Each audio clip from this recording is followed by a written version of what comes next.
तो सोचिए, जब दुनिया की चौथी सबसे बड़ी अर्थव्यवस्था भारत और दुनिया की दूसरी सबसे बड़ी अर्थव्यवस्था या आर्थिक शक्ति यूरोपीय संघ एक साथ हाथ मिलाएं, तो वो सिर्फ एक समझौता नहीं होता, वो बनता है दुनिया की आर्थिक दिशा बदलने वाला एक बड़ा फैसला। आज भारत और ईयू के बीच जो फ्री ट्रेड एग्रीमेंट साइन हुआ है, उसे यूं ही नहीं कहा जा रहा है the mother of all deals. लेकिन सवाल यह है कि आखिर ट्रेड डील होती क्या है, क्यों की जाती है और इसका असर आपके और हमारे जीवन पर कैसे पड़ता है, कब तक पहुंचता है। तो आइए पहले समझते हैं कि ट्रेड डील क्या होती है और क्यों इसे करते हैं। तो देखिए, जब दो बड़ी आर्थिक शक्तियां या देश ये तय करते हैं कि हम एक दूसरे के सामान पर टैक्स कम करेंगे, बिजनेस पे रोक टोक घटाएंगे और व्यापार को आसान बनाएंगे, तो उसे कहते हैं फ्री ट्रेड एग्रीमेंट या एफटीए। इसका मतलब क्या हुआ? दो देशों के बीच कम टैक्स, तेज व्यापार, ज्यादा निवेश और ज्यादा रोजगार। लेकिन ध्यान रखिए, ट्रेड डील का फायदा तुरंत नहीं मिलता कि आज डील हुई और कल से बेनिफिट शुरू, ना, टाइम लगता है। इस मामले में भी अभी ऑन ग्राउंड ट्रेड डील को आने में कम से कम 1 साल का वक्त लगेगा। यूरोपियन यूनियन इसे अपने आप पास करेगा, नियम कायदे कानून बदलाव किए जाएंगे, उनमें परिवर्तन लाया जाएगा और इसकी शुरुआत होते होते करीब करीब 1 साल का वक्त लग जाएगा। ये तो एक बात हुई। दूसरा, ये एक लंबी प्रोसेस है और अक्सर इसका असली असर आते आते 1 से 5 साल का लंबा वक्त भी लग सकता है, जब फैक्ट्रियां बढ़ती हैं, ऑर्डर्स आते हैं और नौकरियां बनती हैं।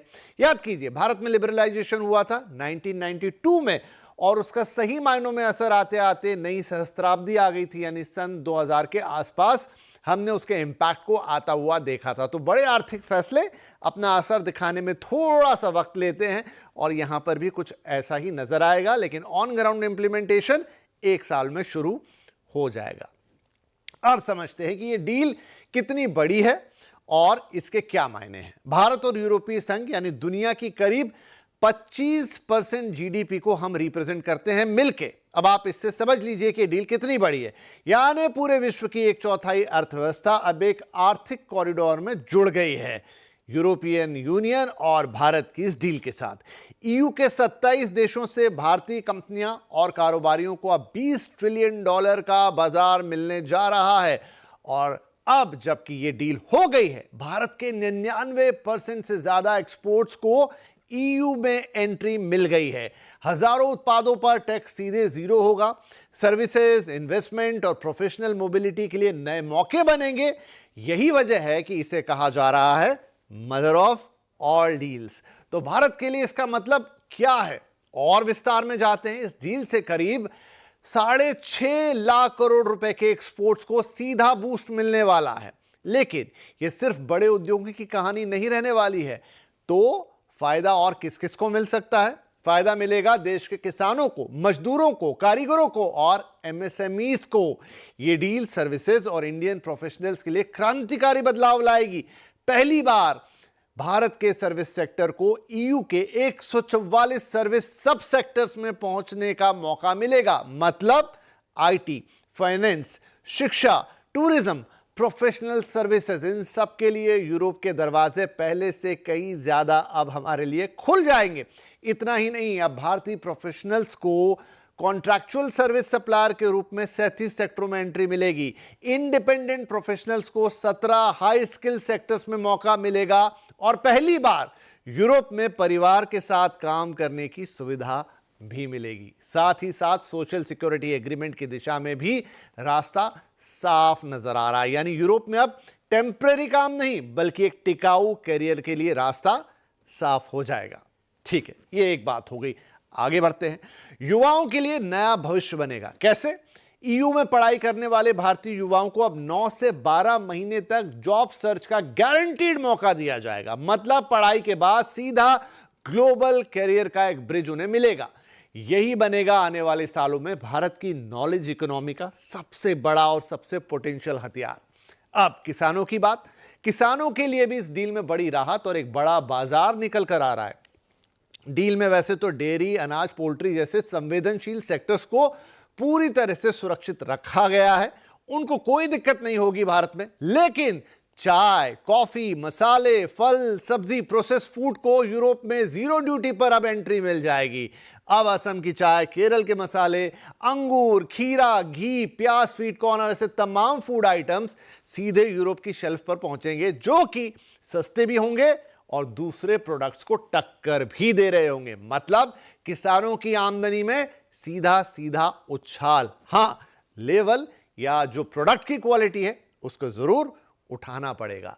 अब समझिए सेक्टर दर सेक्टर इस डील के कैसे बदलाव हमें देखने को मिलेंगे। तो पहले बात टेक्सटाइल और गारमेंट्स की कर लेते हैं।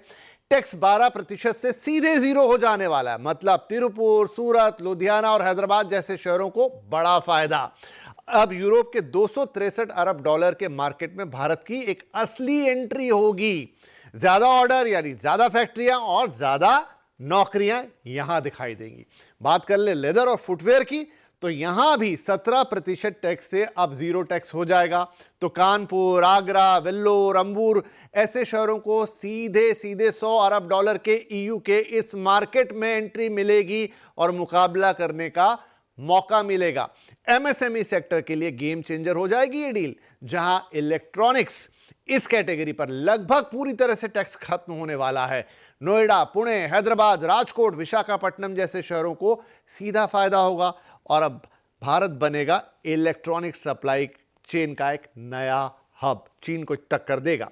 जेम्स एंड ज्वेलरी भारत का एक फेमस सेक्टर, यहां भी ड्यूटी 4% से जीरो होने वाली है। मुंबई, सूरत, जयपुर ऐसे शहरों को और उनके कारीगरों की मेहनत को अब फायदा मिलने वाला है। अब उनकी पहुंच यूरोप में होगी, वो भी बिना किसी रुकावट के। केमिकल्स करीब करीब 13% से यहां पर ड्यूटी जीरो होने वाली है। ऐसे में गुजरात और महाराष्ट्र के केमिकल बेल्ट को एक बड़ा बूस्ट यहां से आएगा। फार्मा और मेडिकल डिवाइसेस, भारत अब ईयू के विशाल हेल्थ केयर मार्केट में और मजबूत खिलाड़ी बनेगा। इसमें महाराष्ट्र, तेलंगाना, कर्नाटक, आंध्र प्रदेश के हब्स को सीधा सीधा फायदा मिलने वाला है। बात करें इंजीनियरिंग गुड्स की, तो पुणे का नाम ले लीजिए, चेन्नई को आप पकड़ लीजिए, कोयंबटूर, बेंगलुरु, राजकोट, हर जगह के एमएसएमई से लेकर बड़े एक्सपोर्टर्स तक अब अपना नया ग्रोथ प्लान बनाते हुए नजर आएंगे। कृषि और मरीन सेक्टर, यहां पर असम, केरल, आंध्र, गुजरात, बंगाल के कोस्टल और फार्म क्लस्टर सीधे यूरोपियन बाजार से जुड़ जाएंगे। तो handicraft, furniture, sports good, Saharanpur, Jodhpur, Assam के बांस उद्योग और जालंधर के स्पोर्ट्स गुड्स कारीगरों के लिए सीधा ग्लोबल प्लेटफॉर्म यहां से खुलता हुआ नजर आएगा। वहां फुटबॉल काफी खेली जाती है, हो सकता है वो फुटबॉल यहां से ही जाए, वैसे भी जाती रही है, लेकिन ये मौका और बड़ा हो जाएगा। यानी इस डील का असली मतलब क्या निकला? भारत सिर्फ अब एक कच्चा माल बेचने वाला देश नहीं रहेगा, भारत बनेगा ग्लोबल मैन्युफैक्चरिंग और सर्विस का एक बड़ा हब। गांव से लेकर ग्लोबल मार्केट तक सीधे कनेक्टिविटी, और सबसे बड़ी बात, यहां ग्रोथ सिर्फ संपन्न लोगों के लिए नहीं आ रही है, बल्कि भारत के जो मजदूर वर्ग है, किसान वर्ग है, कारीगर हैं, युवा, सबके लिए ये डील ग्रोथ का एक बड़ा मौका लेकर आ रही है। लेकिन चुनौतियां भी हैं। हां, मुकाबला बढ़ेगा। यूरोपियन मानक सख्त होते हैं, हम सब जानते हैं, बड़े हाई स्टैंडर्ड होते हैं। छोटे उद्योगों को अपने आप को अपग्रेड करना होगा, लेकिन यही अपग्रेड भारत को विश्व स्तरीय अर्थव्यवस्था बनाने में मदद करेगा। और अंतिम लेकिन बड़ी बात, यह डील सिर्फ ट्रेड डील नहीं है, भारत के इंडस्ट्रियल भविष्य की नींव, ग्लोबल सप्लाई चेन में भारत की एंट्री, रोजगार की नई लहर, आत्मनिर्भर भारत से ग्लोबल भारत की छलांग। इसलिए दुनिया इसे कह रही है the mother of all deals. तो समझ गए ना आप कि क्यों इसे हम मदर ऑफ ऑल डील्स कह रहे हैं, और इसने भारत के लिए कितने बड़े रास्ते, कितने बड़े दरवाजे यूरोप के अंदर खोल दिए हैं। और अब भारतीय कामगार, भारतीय किसान, भारतीय कंपनीज, भारतीय एमएसएमई, भारतीय टैलेंट, भारतीय स्टूडेंट, सबके लिए बड़ा मौका मिलने वाला है। वही इस डील की खासियत है।